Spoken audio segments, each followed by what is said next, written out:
Bom dia, meus irmãos, graça e paz, aleluia. Deus é bom o tempo todo, aleluia. Nós estamos felizes pela oportunidade de mais um dia de estarmos diante da preciosa palavra de Deus. Que tempo precioso estamos vivendo aqui, estudando o livro dos Gálatas, agora no capítulo 3, já estamos avançando um pouco, estudamos do verso 1 ao verso 5, aqui Paulo trazendo a primeira prova da justificação, segundo a opinião de Paulo, que é a prova das experiências, a experiência do novo nascimento, experiência de receber o Espírito, experiência da cura, experiência, enfim, ele trabalha aqui as experiências do verso 1 ao verso 5 como prova da justificação, e do verso 6 ao verso 14, Paulo trabalha a prova das Escrituras, a prova da justificação pela fé, pela prova das Escrituras, ou isto é, a prova da justificação pela fé pelas Escrituras, né? Então Paulo vai chamar isso da prova das Escrituras. Tempo precioso estamos vivendo, quero encorajar você a não vir sozinho aqui para a live. Chame outras pessoas, chame os líderes locais, chame os membros da igreja, porque esse estudo que estamos fazendo aqui é libertador. Eu queria falar especificamente para você, líder. Se você compreender isso aqui, se a sua liderança compreender o que estamos estudando aqui, você vai ter uma nova liderança. Você vai ter uma forma de liderança muito diferente. Porque líderes libertos da lei servem como filhos por amor. É totalmente diferente, né? Deus abençoe você, sua casa. Então vamos para Gálatas, do capítulo 3, agora, do verso 6 ao verso 14. Impossível estudar isso aqui em um dia só. Então, vamos passo a passo. Gálatas 3:6, considere o exemplo de Abraão. Ele creu em Deus, e isso lhe foi creditado como justiça. Estejam certos, portanto, de que os que são da fé, esses é que são filhos de Abraão. Vamos ver o verso 8. Prevendo a Escritura que Deus justificaria os gentios pela fé, anunciou primeiro as boas obras, ou as boas novas, a Abraão. Por meio de você, todas as nações serão abençoadas. Assim, os que são da fé são abençoados juntamente com Abraão, homem de fé. Já os que se apoiam na prática da lei estão debaixo de maldição, pois está escrito: maldito todo aquele que não persiste em praticar todas as coisas escritas no livro da lei. É evidente que diante de Deus ninguém é justificado pela lei, pois o justo viverá pela fé. A lei não é baseada na fé, ao contrário, quem praticar essas coisas, por elas viverá. Cristo nos redimiu da maldição da lei, quando se tornou maldição em nosso lugar, pois está escrito: maldito todo aquele que for pendurado no madeiro. Isto para que em Cristo Jesus a bênção de Abraão chegasse também aos gentios, para que recebêssemos a promessa do Espírito mediante a fé. Aleluia. Gente, coisa linda demais aqui para a gente estudar. Bom dia a todos aí que estão chegando. Bom dia para você que vai assistir também em outro horário. Você é muito bem-vindo aqui e abra o seu coração. Se não viu as lives anteriores, nós já estamos hoje na live número 17 no estudo dos Gálatas. Amém? Gente, então, do verso 6 ao verso 14, Paulo quer trazer aqui para nós as Escrituras como prova da justificação pela fé. E Paulo, então, vai usar o exemplo de Abraão, né? Paulo vai pegar agora desde Abraão, antes da lei, que é importante a gente entender isso também, né? Antes da lei, ele vai usar Abraão como exemplo de alguém que foi justificado pela fé e não pela obediência a regras ou obras, porque nos dias de Abraão ainda não existia a lei, então Abraão não tinha que seguir nenhum tipo de norma. A única coisa que Abraão precisou foi crer naquele que o chamou, né? Crer naquele que estava lhe chamando, né? Os legalistas judaizantes ensinavam que o crente precisava ser circuncidado para ser salvo. Eles diziam que a circuncisão, eles diziam que somente pela circuncisão, melhor dizendo, alguém poderia ser salvo e se tornar filho de Abraão. É umas coisas, né, gente? É incrível isso. Como assim? Só alguém circuncidado podia se tornar filho de Abraão? Se, quando Abraão creu, não havia nenhum mandamento de circuncisão, né? Mas ele foi justificado quando creu, né? Então, Abraão foi o primeiro a respeito do qual se diz que creu em Deus. E assim, quando cremos como ele creu, nos fazemos como ele, nos relacionamos com Deus na mesma base em que Abraão se relacionou. Então, Paulo vai usar esses elementos da fé de Abraão e do relacionamento de Deus com Abraão, falando-lhe e mostrando-lhe aquilo que era o plano e a vontade de Deus, como prova das Escrituras da nossa justificação pela fé. Para a gente entender melhor isso, é bom a gente ler Gênesis 15, de 1 ao 6, para você entender como que Deus chama Abraão, ou como, né, aqui ainda Abrão, né? Como Deus o chama e como acontece o processo da justificação de Abrão. Vamos lá. João 15, 1 ao 6. Diz assim, veio a palavra do Senhor a Abrão numa visão e disse, não temas, Abrão, eu sou o teu escudo e o teu galardão será sobremodo grande. Gente, que coisa linda.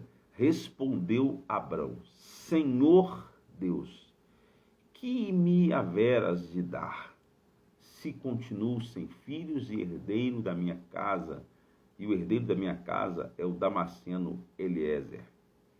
Disse mais Abrão, a mim não me concedeste descendência, e um servo nascido na minha casa será meu herdeiro.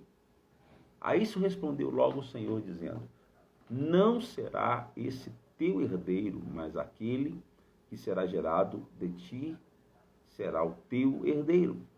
Então conduziu até fora e disse, olhe para o céu e conta as estrelas, se é que podes. Ele disse, será assim a tua posteridade. Ele creu no Senhor, e isso lhe foi imputado para a justiça. Está vendo? O que Abrão precisou para ser considerado ou feito justo diante de Deus? Apenas crer, olhar para as estrelas e crer na palavra do Senhor. Abraão, já sendo velho, Deus lhe faz uma promessa e ele creu. Vamos prestar atenção nisso. Considere atentamente o que aconteceu. Deus fez uma promessa a Abraão. Abraão creu em Deus. Humanamente falando, era impossível que ele fosse pai. Era impossível, mas ele creu em Deus. Creu na fidelidade de Deus. E como resultado, a fé de Abraão lhe foi atribuída como justiça. Isto é, ele foi aceito como justo por causa da fé. Então, o que a gente precisa perceber é que Abraão foi considerado justo diante de Deus não porque ele tinha cumprido alguma lei, ou que ele estivesse circuncidado, ou obedecido a alguma regra.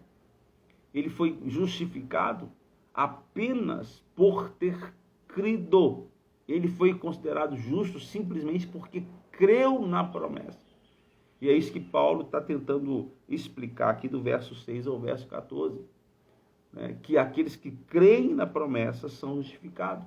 Aqueles que creem no Evangelho, aqueles que creem em Jesus Cristo, são filhos de Abraão pela fé. Porque creem do mesmo nível, creem e estão debaixo da mesma bênção. Olha Gálatas 3:8, né? Diz que prevendo as Escrituras que Deus justificaria os gentios pela fé, anunciou primeiro as boas novas a Abraão. Por meio de você, todas as nações serão abençoadas.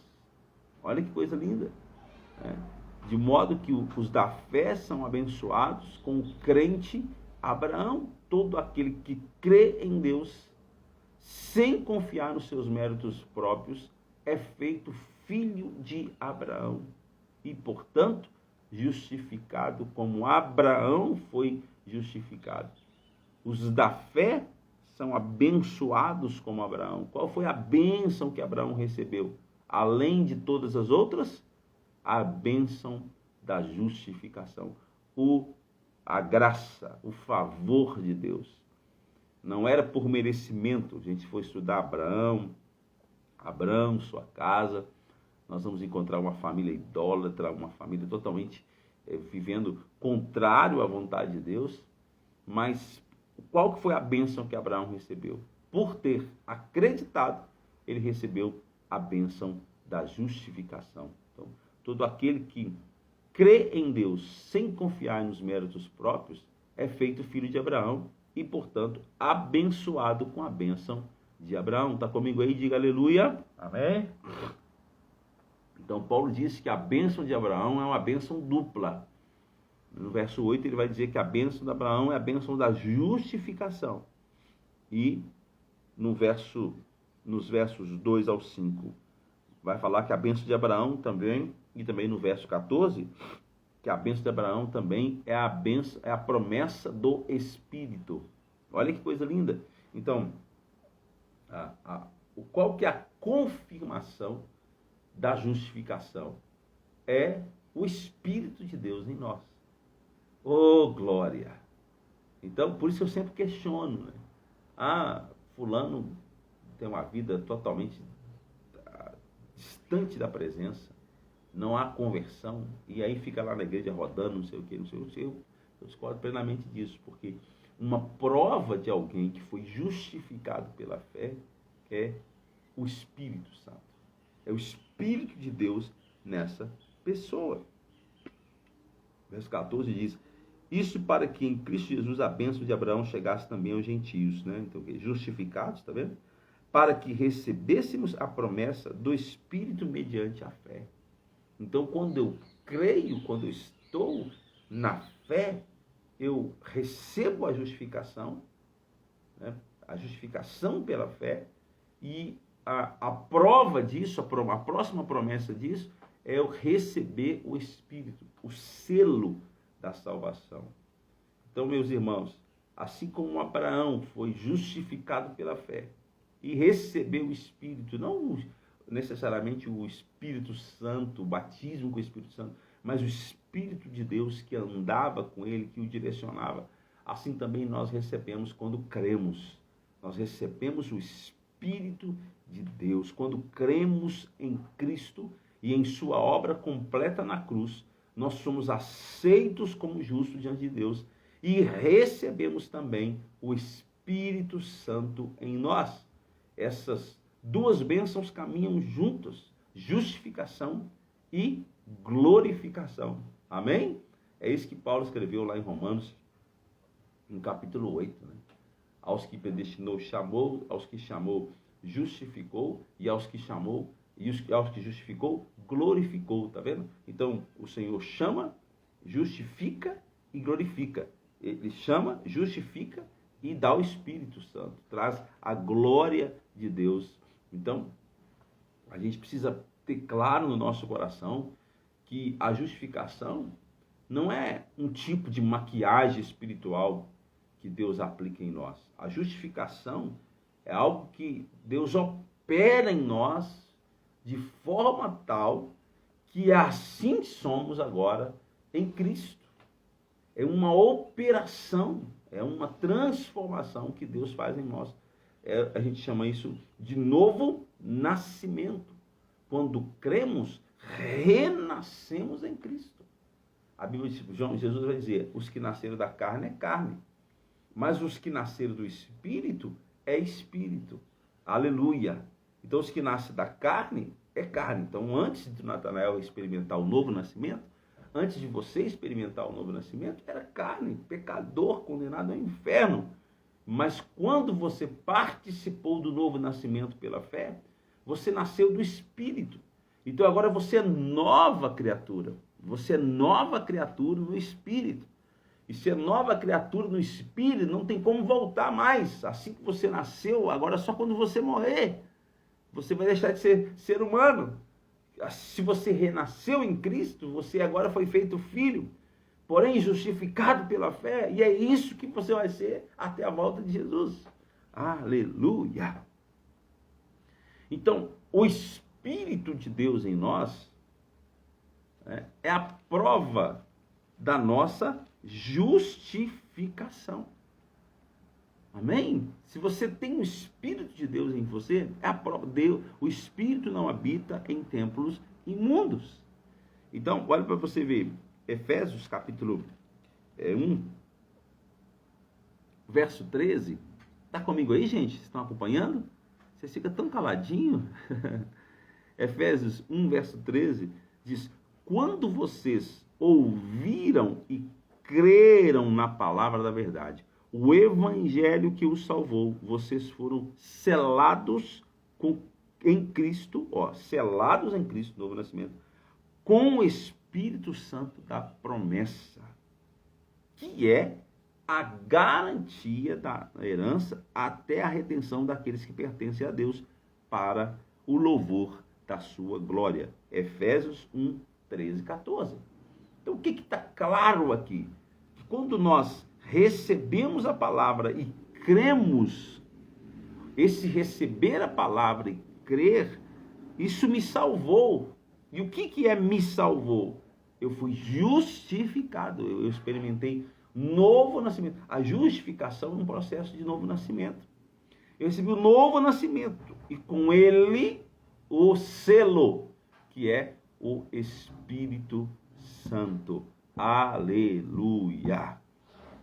Para que o crente desfrute da salvação, da vida eterna, o crente precisa passar por esses dois processos. Ou melhor, 3. Crer, crer, experimentar o novo nascimento e receber o Espírito. E para viver isso, você não precisa de nenhuma prática da lei ou obra ou nenhum esforço humano. Nós precisamos apenas confiar na graça, como fez Abraão. Amém?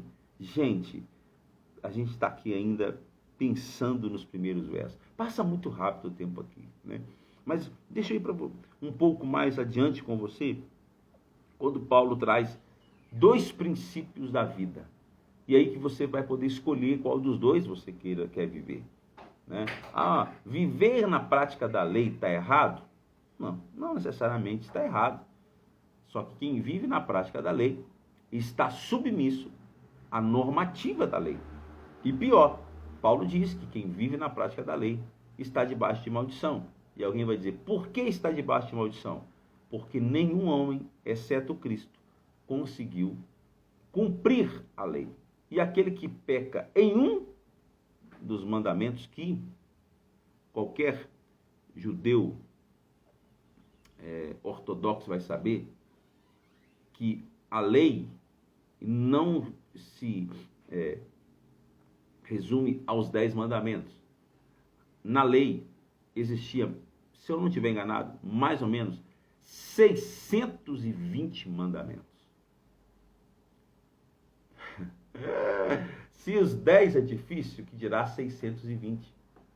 E você teria que cumprir todos. E se você pecar nenhum, você pecou em todos. Então ninguém, exceto Cristo, conseguiu praticar a lei na plenitude. Agora, aquele que errasse em um princípio era maldito. Toda a maldição da lei estava sobre essa pessoa. Esses são os dois princípios que Paulo trata nos versos 11 e verso 12. Paulo vai dizer assim, ó, é evidente que diante de Deus ninguém é justificado pela lei, pois o justo viverá pela fé. A lei não é baseada na fé, ao contrário, quem praticar essas coisas por ela viverá, tá vendo? Então, quem vive pela fé, vive na graça de Deus. Quem vive pela lei tem que cumprir os princípios da lei e por ela estar submisso a toda e qualquer situação, condenação, enfim. Então, Paulo traz dois princípios aqui. Ele traz dois princípios da vida aqui, né? Um princípio daquele que quer viver pela lei, né? A primeira afirmação que Paulo está dizendo é o justo viverá pela fé, e a segunda, aquele que vai observar os preceitos da lei. Então essas duas declarações, elas apontam para dois tipos de vida, né? Os dois vêm da palavra, como eu disse, viver pela lei não necessariamente está errado, só que ninguém consegue ser pleno na lei, então, portanto, entra debaixo da maldição. Então, os dois são princípios da palavra, lei e fé, só que os dois conduzem por caminhos e resultados diferentes. O primeiro princípio promete, está no verso 11, que aqueles que vivem, é evidente que ninguém é justificado pela lei, pois o justo viverá pela fé. Quer dizer, aquele que vive para crer e vive pela fé, né, esse caminho é um caminho da salvação. E o segundo, o que vive pela lei, é o caminho das obras. O primeiro diz respeito a que Deus justifica por causa da fé. O segundo diz que nós vamos nos virar pelas práticas das nossas obras. Isto é, se eu faço tudo certo, eu tenho a bênção. Se eu faço tudo errado, eu não tenho a bênção. Se eu faço uma coisa errada, eu não tenho a bênção. Qualquer escolha. Em outras palavras, o homem é justificado pela fé ou pelas obras? Isso que Paulo está falando. Qual dos dois caminhos você quer trilhar? Somos salvos crendo ou fazendo? A salvação é exclusivamente da graça ou precisamos dar uma mãozinha para Deus? Paulo está questionando isso. E aí é interessante a gente entender que a justificação é exclusivamente pela fé, porque, como eu disse, ninguém, exceto Cristo, conseguiu cumprir toda a lei. Nós não podemos ser justificados por obras da lei, porque a lei não procede da fé. E a justificação só pode ser pela fé. Então vamos ver quais são os dois resultados de quem vive na lei e de quem vive na graça, na fé. Então vamos lá, dois resultados. Uma vez que os dois princípios da vida estão estabelecidos, então Paulo diz que esses princípios conduzem o homem para dois resultados distintos. Os que vivem pela fé, o resultado vai ser a bênção. Os que vivem pela lei, o resultado vai ser a maldição. Eita, misericórdia! Está escrito, né? Está escrito. Olha aqui para você ver. Verso 13, olha a maldição da lei. Cristo nos redimiu da maldição da lei quando se tornou maldição em nosso lugar, pois está escrito. Então, Cristo se tornou maldição, Cristo nos redimiu da maldição da lei quando se tornou maldição em nosso lugar. Então, os que vivem para a fé estão isentos da maldição. Agora, e os que vivem da lei? Maldito todo aquele que for pendurado no madeiro. Olha para vocês verem. Então, a lei traz consigo a sua maldição. Então, os que vivem pela fé têm a bênção. Os que vivem na lei estão sujeitos à maldição, né? A bênção é ser colocado debaixo da graça de Deus, do favor imerecido. Então, quando você anda debaixo da graça, você está debaixo da bênção. Por que está debaixo da bênção? Porque não há nada que... Isaías 59 não se aplica para aquele que está na graça, tá? Aqui é lei, aqui é Velho Testamento, é lei. Isaías 59 não se aplica. Eu já vi muita gente, e por que não dizer? Eu mesmo já ensinei isso aqui. Desculpa, peço perdão de novo. Toda vez que eu falar alguma coisa que eu ensinei errado, eu vou pedir perdão, desculpa, viu? Porque eu ensinei o que tinha me ensinado, até o ponto de eu começar a estudar e eu ver que estava tudo errado. Então, Isaías 59 diz que, olha aqui, isso aqui é lei. Veja, os braços do Senhor não estão encolhidos para que não possa salvar, e seu ouvido tão surdo para que não possa ouvir. Isso se aplica em qualquer circunstância, porque aqui está falando da pessoa específica de Deus, e Deus é amor, tá ok? Agora, no verso 2, aí já é lei, ó. Mas as suas maldades separam vocês de seu Deus, e os seus pecados escondem de vocês o rosto dele, e por isso ele não os ouvirá. Isso aqui se aplica a alguém que não está na fé. Aqui é lei. A maldade e o pecado o separa de Deus. Maldição da lei, tá vendo? Se a pessoa vive no erro, na prática do pecado, e não vive pela fé, e não tem Cristo como aquele que o libertou da maldição da lei, essa pessoa vai viver isso aqui. Orações não respondidas, mão encolhida, sendo que a mão de Deus está estendida. É isso, ok? A maldição da lei é isso. E tem muita gente dentro da igreja que vive a maldição da lei, porque não vive pela fé. Alguém vai dizer assim, não, mas eu não estou na lei. Mas você não está na fé. E quem não está na lei, e quem não está na lei, precisa estar na fé. Quem não está na fé, está na lei de alguma forma. Porque o homem só pode ser justificado pela fé. Não tem meio termo, entendeu? Ou estamos na lei debaixo de maldição, ou estamos na fé debaixo da graça e do favor do Senhor. Então, vou terminar hoje falando desse primeiro resultado, a maldição da lei. Então, tudo aquilo que está escrito em Deuteronômio 28, que inclui 4 categorias de maldição: condenação, morte, doença e miséria. Misericórdia. Qual é a maldição da lei? Condenação, morte, doença e miséria. Todo homem é incapaz de cumprir a lei. Então, se você desejar viver pela lei, você pode ter certeza, a maldição da lei vai estar sobre a sua cabeça. E vai incluir essas 4 áreas: condenação, morte, doença e miséria. Não vou ler o capítulo 28 de Deuteronômio todo, não, mas eu queria te mostrar aqui rapidamente, deixa eu ver aqui, até porque é importante você entender isso, né? Que aqueles que estão debaixo da lei estão debaixo da maldição da lei, né? E isso aqui é muito forte. E qual que é a maldição da lei? Segundo Deuteronômio 28, né? Aqui tem algumas categorias da maldição da lei. Primeiro, maldito no corpo: fome, peste, tumores, sarna, purido, cegueira, toda enfermidade conhecida pelo homem. Isso é maldição da lei. Tá vendo? Maldito na família: filhos doentes e os que não servem a Deus.